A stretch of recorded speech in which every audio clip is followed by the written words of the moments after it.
Universo Diverso, com Luciana Neri.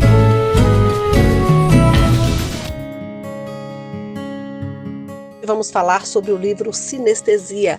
O livro foi escrito pelo professor Rogério Soares Mascarenhas. Ele é professor na UESB, graduado, mestre e doutor em filosofia.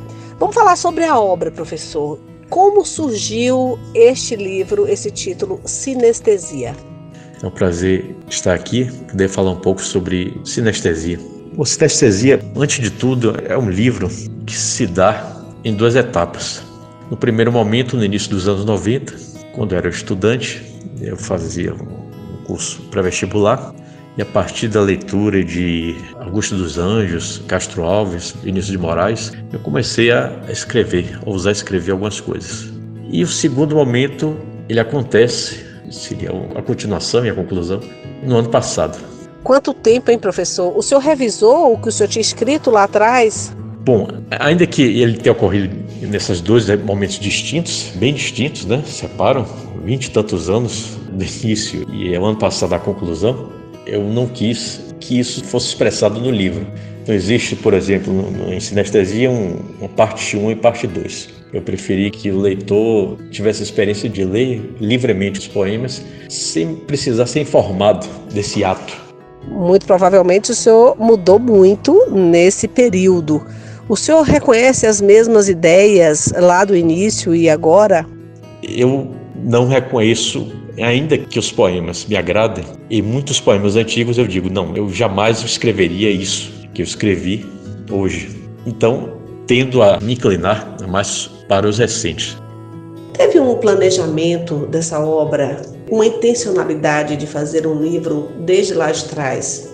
Em relação à produção de Sinestesia, ela ao mesmo tempo parece ser fruto do acaso, daquele tipo de acontecimento que simplesmente se dá, que você não planeja, não prevê, e da necessidade, o tipo de evento que parece estar predeterminado.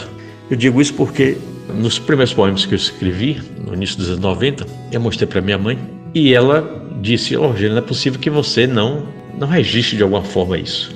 Na época não existia computador na internet, ela datilografou os poemas, uma parte deles, outra parte acabou se perdendo, e eu guardei numa pasta, no fundo do armário. E qual foi o incentivo para que esses poemas saíssem do fundo do armário? Muitos anos se passaram, eu conversando com um editor aqui de Vitória da Conquista, um amigo meu, eu disse, eu tenho vontade de mostrar para vocês uns poemas que eu escrevi há muito tempo. Ele disse, pode trazer.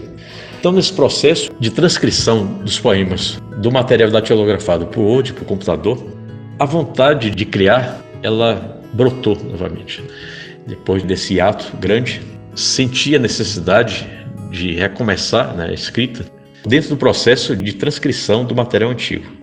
Professor, e agora? Como é que se dá o seu processo de criação? Como é que ocorre? O senhor tem um momento certo para sentar, para criar esses poemas? Em relação ao processo de criação, pelo menos comigo, ela não obedece uma regra determinada.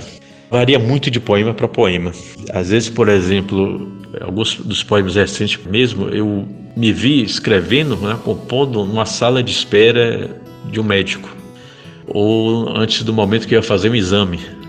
Se eu não compunho o poema todo, pelo menos uma parte dele, ela era iniciada em momentos mais inusitados. Acontecia também, por exemplo, de ideias iniciais surgirem no chuveiro, no banho. Em outros momentos, como um poema específico, que se chama Coringa do Jogo, foi aquele que aconteceu mais rápido. Eu creio que em cerca de 10, 15 minutos ele foi feito.